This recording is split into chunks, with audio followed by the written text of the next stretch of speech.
안녕하십니까. 평택촌놈 주식TV 봉천생 이강민입니다. 종목 분석, 오늘은 코스피 의약품 업종에 속해 있는 한미약품에 대해서 살펴보도록 하겠습니다. 한미약품은 한때 시장에 굉장한 기대를 받았었던 그런 종목이고요. 주가의 흐름이 또 엄청나게 폭등했었던 그런 종목이죠. 사실 당시만 하더라도 장밋빛 전망이 나무랬었던 그런 상황인데요. 당시에 어떤 기업 흐름도 굉장히 좋았습니다. 실적도 좋고 또 영업이익도 엄청났었던 그런 상황인데요. 당시 어떤 그 성장세만 보면은 계속해서 주가가 상승할 만한 그런 흐름이었다, 그렇게 볼 수가 있겠는데요.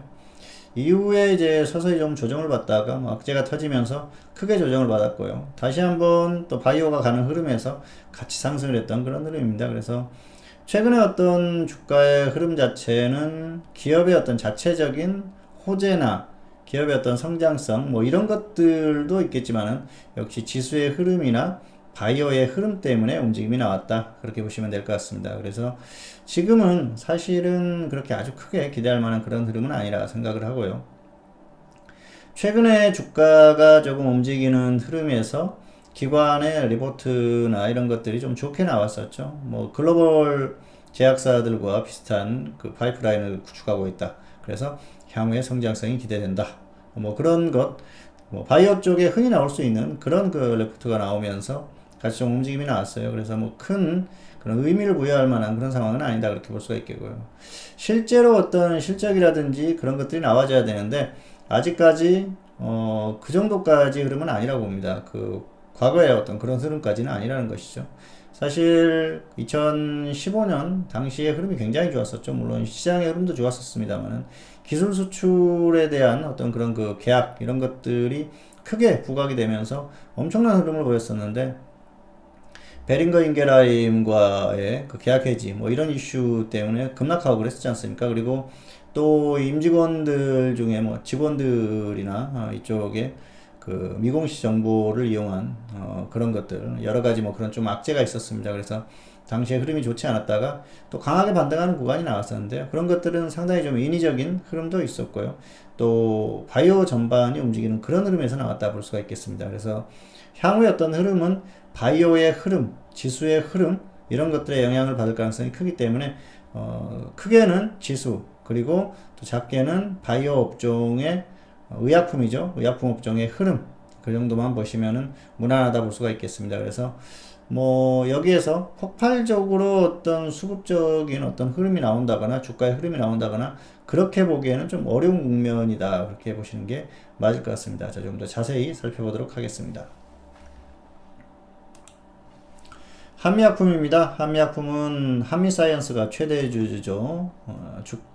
기업의 흐름 자체는 이제 서서히 좋아지고 있어요. 자, 길게 한번 보실까요? 역시 실적이 뭐 좋아진다고는 합니다만은 역시 좀 과거에 비하면 좀 아니다, 그렇게 볼 수 있겠는 게, 자, 매출을 보시면 2015년이 정점이었었죠. 당시 뭐 기술 수출이라든지 이런 것들로 인해서 굉장히 좋았었습니다. 그리고 영업이익이 뭐 2천억대까지 갔지 않습니까? 그런데 지금 영업이익이 어떻습니까? 작년에 800억, 올해도 뭐 지금 예상되는 게 800억 정도 뭐 비슷하게 갈 것 같은데요. 기존의 어떤 그 좋았었던, 최고로 좋았었던 그런 흐름을 뚫기는 어렵다는 것이죠. 결국은 기대감 이런 것들로 주가가 반등을 할 수 있는데 한계에 왔다, 그렇게 볼 수가 있겠고요. 최근에도 또 기술 그 계약 해지 그런 관련한 이슈가 있었지 않습니까? 그래서 그런 것들이 자꾸 터지면은 이게 이제 시장의 신뢰를 잃을 수가 있거든요. 그런 부분들이 좀 중요하다 볼 수가 있겠고요. 수급을 보면은 기관은 자, 작년 뭐 5월 이후에 크게 이렇게 매수한 건 없어요. 뭐 점진적으로 우상향하는 흐름입니다만은 외국인들이 조금 매수를 해주는 그런 흐름이죠. 사실 뭐 매수를 할 만했다, 그렇게 볼 수가 있겠습니다. 주가가 워낙 많이 빠졌었죠. 자, 주가는 작년 10월 말이 저점입니다. 그리고 나서 반등이 나왔는데요. 자, 보시면은 어떻습니까? 역시 자, 시장이 고점이었었던 1월이 고점이었었고요. 그리고 자, 6월에 지수 빠질 때 빠졌고요. 또 반등이 좀 나왔다가 10월에 빠질 때 또 같이 빠졌습니다. 그렇기 때문에 시장의 흐름이 상당히 중요하다. 수급적인 흐름이 계속 좋은 흐름이 나오는 과정에서 주가가 강하게 반등하지 못했던 그런 원인이 아닌가 볼 수가 있겠고요. 자, 바이오를 보시면은 역시 4월까지 갔었죠. 그런데 한미약품은 다시 한번 보실까요? 한미약품은 어떻습니까? 자, 1월이 고점이었었죠. 업종보다 약하다는 것이죠. 자, 의약품 업종. 최근에 이제 의약품 업종이 조금 반등이 나오고 있어요. 바이오가 전반적으로 반등이 좀 나오는 구간입니다. 그렇기 때문에 뭐 종목들이 조금 반등이 나오는 건 당연한 흐름이다. 그렇게 볼 수가 있겠고요. 자, 뭐 이전의 흐름을 보면은 10월 전에 이렇게 강하게 반등이 나왔었는데 그런 흐름들을 함의약품이 뭐 따라가는 흐름 정도는 아니었어요. 그래서 업종보다 약하고요. 그리고 지수보다 좀 약하다. 그리고 2017년부터 18년 초까지 강하게 반등이 나왔었죠. 자, 이때 초반에는 그렇게 강하지 않았습니다. 그래서 처음에는 강한 흐름이 아니었다가 갑자기 이렇게 튀는 흐름이 나오고 강하게 갔었죠. 워낙 그 바이오 쪽의 흐름이 좋았습니다. 당시 흐름을 보면은. 그렇기 때문에 뭐 업종이 이 정도 가는데 종목들이 따라가는 건 당연하거든요. 함의약품은 또 그 바이오 쪽의 대표적인 종목 중에 하나지 않습니까? 그래서 그런 흐름으로 볼 수가 있겠고요.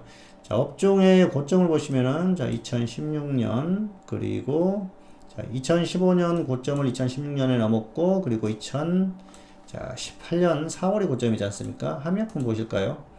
자, 2015년에 워낙 강하게 튀었었죠. 뭐, 이때도 강하게 튀었습니다. 이때가 이제 가장 좋은 흐름이었다. 그렇게 볼 수가 있겠는데요. 이후의 흐름은 사실은 뭐, 고점을 뚫지는 못하고 있어요. 그래서 업종을 비슷하게 따라가는 흐름 정도인데, 뭔가 이 그 고점을 강하게 뚫어줄 만한 그런 돌파구가 될 만한 그런 이슈나 호재는 없다. 그렇게 보시는 게 맞을 것 같습니다. 그리고 실적으로 그게 나오고 있지 않습니까? 그런 부분을 감안했을 때는 역시 당분간은 어떤 업종의 흐름이라든지 또 시장의 흐름 이런 것들에 영향을 받을 가능성이 크다. 그렇게 보고 있는데요. 그렇게 봤을 때 지수의 흐름을 감안했을 때는 강하게 하기는 어렵다. 왜냐? 지수가 추세적으로 상승할 만한 상황이 아니기 때문에 여기에서 지수가 꺾인다면 역시 종목에 영향을 받을 가능성이 크고요. 바이오도 마찬가지입니다. 바이오도 최근에 조금 반등을 모색을 하긴 합니다만은 강하게 반등이 나오지 못하고 있어요. 특히 이제 우량주들 같은 경우에는 더욱 그런 흐름인데요.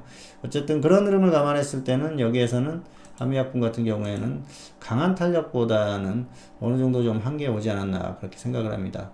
자, 바이오들이 전반적으로 뭐 움직이고 그런 흐름이 나와준다고 하면 조금 더 움직이는 흐름이 나오긴 합니다. 그렇지만 그런 부분을 감안하더라도 강하게 계속해서 가기에는 좀 어려운 흐름이 나오고 있기 때문에 그런 부분들을 좀 참고를 하시면서 대응을 하시는 게 좋을 것 같습니다. 그리고 한미약품은 역시 과거의 어떤 그런 기업의 흐름 그런 것들이 다시 나와주지 않는다면은 역시 과거의 이런 고점을 뚫는다든지 그런 흐름이 나오기는 어렵고요. 역시 그 2018년에 고점을 뚫기도 어려운 흐름이다. 그렇게 보고 있기 때문에 중장기적으로 이렇게 그 투자를 할 만한 그런 타이밍은 아니라고 볼 수가 있겠습니다. 바이오가 움직일 때 적당히 반등이 나오는 그 정도 흐름 정도는 가능을 합니다. 그렇기 때문에 그 어떤 가격의 낙폭이 컸을 때 나오는 반등 그 정도만 생각을 하시면 될 것 같고요. 현재로서는 어떤 기업 흐름이 그 정말 이렇게 폭발적으로 단기에 좋아지면서 주가를 끌고 갈 만한 그런 흐름까지는 아직 안 되기 때문에 그런 부분을 좀 생각을 하시면서 대응을 하시는 게 좋을 것 같습니다. 그리고 단기적으로도 이미 어느 정도 반등이 나왔어요. 이 정도 반등이 나왔기 때문에 여기에서는 크게 무리할 필요가 없다는 것이죠. 단기에 수익을 내려고 하더라도 여기에서는 짧게 갈 수밖에 없고요. 그리고 중기로 봤을 때는 역시 주가가 다시 내려올 가능성이 높기 때문에 일단은 관망한 후에 향후의 시장의 흐름 그리고 업종의 흐름을 보고 다시 한번 접근을 하시는 게 좋을 것 같습니다. 자, 오늘은 한미약품에 대해서 살펴봤는데요. 다음 시간에 또 다른 종목으로 찾아뵙도록 하겠습니다. 감사합니다.